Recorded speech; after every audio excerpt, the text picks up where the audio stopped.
morning, me. It is the end of December. This might be the last book I read for the year, which is disappointing, because this book is Women of Greek Myth, the second edition by Mary R. Lefkowitz. This is the first time in a long time that I've just been like, towards reading, and mostly just I think has to deal with the book that I just read. It posits itself as kind of this like research book, right, of Hello Cat, of concepts or ideas about women in Greek mythology and the way that we should actually look at them and interpret them, right? And, maybe I would have appreciated this book more when I was closer to taking Latin in high school instead of 5 years out, 4.5 years out, whatever it is, right? Maybe I would have appreciated it more having read it closer. But the way this book goes about doing this is in just such a weird way. It does so many, it makes so many claims about things, and then when it talks about other things, it completely just discredits its own viewpoints. Really, this feels like to me that this is, I think it's 13 chapters, is that it is a 13 different essays that were then compiled and not checked against each other, rather than one continuous conceptual idea, right? The way the book is structured is that it more or less in reality goes from the very front of the book being very focused on denying that women in Greek society were, and in Greek myth, were really, really strong. And then the back half is saying, but they were strong, and here's how they were strong, right? It does this weird kind of 180 where like the front half is all about diminishing the aspects of any of the women that we see in mythology, and then the back half is all about, well, actually, this is how they were strong, and they bring up a lot of the same people, and it's just a really weird thing. It's also just weird because it's like it focuses so much on using the same author, right? And this is one of those things that comes with Greek and Roman writing and mythology, is that we're looking at what is either a single writer or it is multiple writers acting as one writer, right? We get this a lot with Homer, but then we also get this with Hesiod, right? In which the writings of Hesiod don't always seem to match up and seem to have this wider breadth than what they probably should for a single writer. But yeah, right. And so you run into this issue in which, okay, is this, if you're only going to quote from one author, right, is that just the author's viewpoint on things, or is that the generalized conceptual existence from the societal standpoint, right? Yeah. This book also falls into this trap that I see a lot within, or at least I saw a lot when I was working with them, of classicists, which people that study ancient Roman, Greek civilizations, it's usually those ones, but pretty much any of these civilizations is always trying to make the belief or the concept that like they were better than we give them credit for in terms of social issues, right? And it usually comes down to gender and to race, right? You know, it's the amount of times that I heard excuses made for the slavery that was done by the Greeks and the Romans in saying that, and it's because of the belief that it was a better form of slavery is a really weird concept to me, right? And it was a more, what's the best way to phrase it? A more ethical form of slavery, right? Which is just a really weird argument to me, especially when you also then consider, when you look at all these plays that have, these plays and stories that have existed and have managed to survive, right? One of the common themes is that all of these people would rather die than become slaves, right? So you can't have both, right? You can't have both the idea and the existence of, you know, that they are better and more ethical about slavery, but also everyone would rather die than become a slave themselves, right? You can't have both, right? That just shows that it's bad. In the same way that we talk about the existence of women within general kind of Greek and Roman mythology, right? It's a lot of apologists that go, you know, well, the beliefs and the ideas and the concepts are inherently different. And we go, well, are they really though? Right? They're still making the same arguments that we're hearing in 2023, right?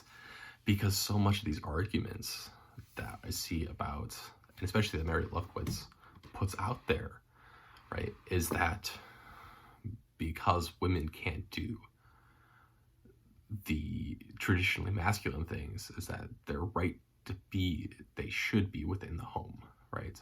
That is the argument that Mary Lefkowitz puts forward many times throughout this book.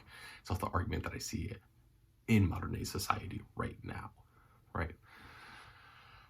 But, right, what's really happening here is we're getting the same issue of, you know, in modern times, of people saying that they want stay-at-home moms, or they want women that are within the home, that, and get upset when those women can't do outside things, or don't provide the same financial value, because inherently, right, the world is run off and on the back of women that don't get paid for their labors, right?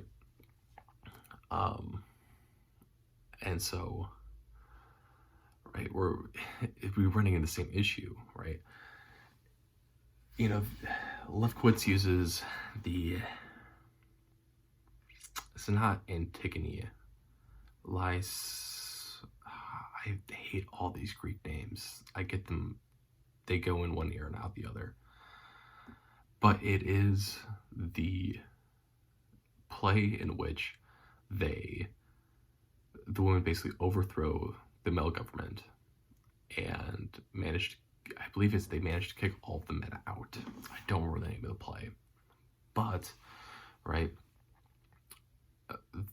then an invading army comes the next day, and then everyone's upset, and like they use that as proof to say that women can't fight, right? I was like, well, women have had one day in which they are not, you know, they're not in their traditional roles, but now they are instead in traditionally masculine roles. Give them a chance to fucking learn, right? It's not that they can't do it. It's just that they haven't been able to showcase that they can't do it, or learn that they can do it, right? you know, in a modern day concept, right? It's the same as me taking a whole bunch of kids that have grown up exclusively in the city and then putting on the farm and then being upset when the farm isn't run perfectly the second day, right? Or vice versa, right? Taking a whole bunch of farm kids, put them in the city, and then being upset when they don't immediately recognize and understand how living in the city works the very next day, right? But Lefkowitz and philosophers of the time, right, use that as reasoning as to why women can't do things, right? The arguments that Lefkowitz also puts forward is really interesting because the way that she does it is that in so much of it is that when talking about any of the women that we now traditionally see as strong, the big one that comes up is the Amazon women, right? A whole lot of people that are in mythology dominated as by women and women led and run, right? Which inherently is supposed to be taken as a metaphor, right? It's just a showcase, right? Much like in the way that decadence in Oscar Wilde's, right, Picture Dorian Gray is so focused on just showcasing a world that is completely different and effectively the opposite of what our normal one is, right? This other one in the Greek and Roman mythology, right? The Amazon women are there to kind of showcase this world that is completely and absolutely different, right? Right. It is the exact opposite of Greek and Roman life, right? And brightly points that out, right? But then also uses that as like women are bad and women are bad in mythology, right? And we shouldn't give any credit to women in mythology, right? Because even the strongest women that we see are ones that we are supposed to take as a metaphor, right? Which is a wild kind of claim to make about all of this. But like it just continuously, whenever we have women on either end of the spectrum, right? Women that are considered to be extremely strong and extremely independent and showing traditionally masculine traits, or whenever we have extreme misogyny against women. Lefkowitz posits that we're supposed to take those as metaphors and not as reality because they're showing it, they're displayed in plays, right? But whenever we get something that is along the lines of, you know, the woman's places within the home, or the woman's most important part of her life is childbearing, right? Any of those posits in those same plays and in those same stories, Lefkowitz says we need to take that as straight fact, right? Yeah, it's just a really weird kind of, it's just strange kind of way to like, I'm going to formulate this argument, but I'm going to use the same sources throughout the entire time, but then also not analyze them in the same manner, right? Just to prove my Mary R. Lefkowitz's points. It's also a strange thing because Mary Lefkowitz eventually gets into a huge back and forth with some other classicists where the other classicists teach mythology and teach, you know, stories as they are to show that they have similarities with African traditions, right? And showing that there is in some way a connection between African storytelling and Greek and Roman mythology. And Lefkowitz, in this back and forth, is effectively throws a fit, an academic fit about this, and about how we should never teach the stories as they are. But Lefkowitz does that exact thing here, in which, in order to prove her point and show that, you know, what she means by things, she is using those stories as fact, right? Or as using them as general representations of the society, right?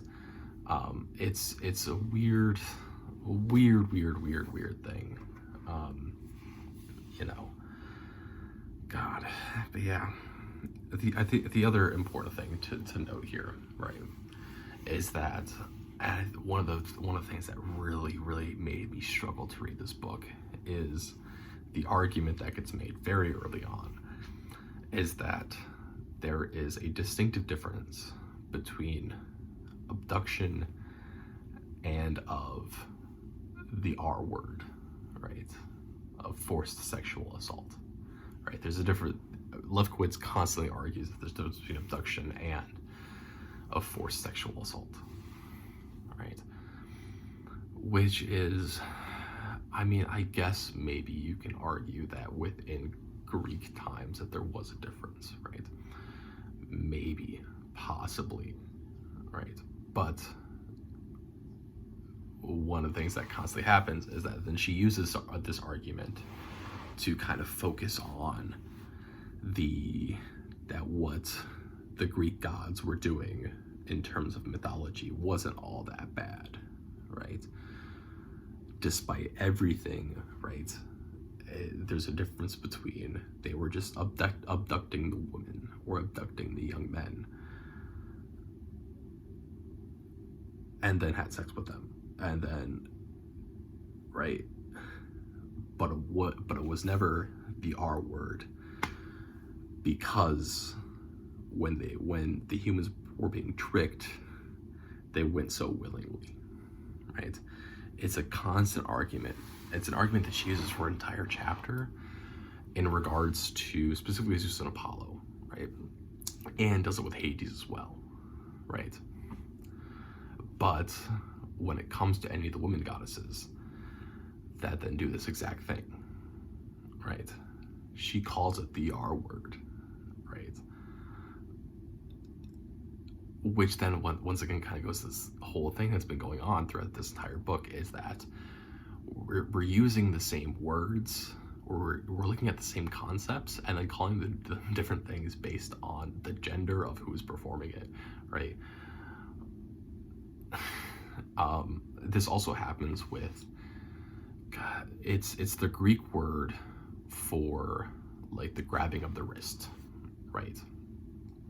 And right, as inherently a simple action, right? That is not the R word, right? And within Greek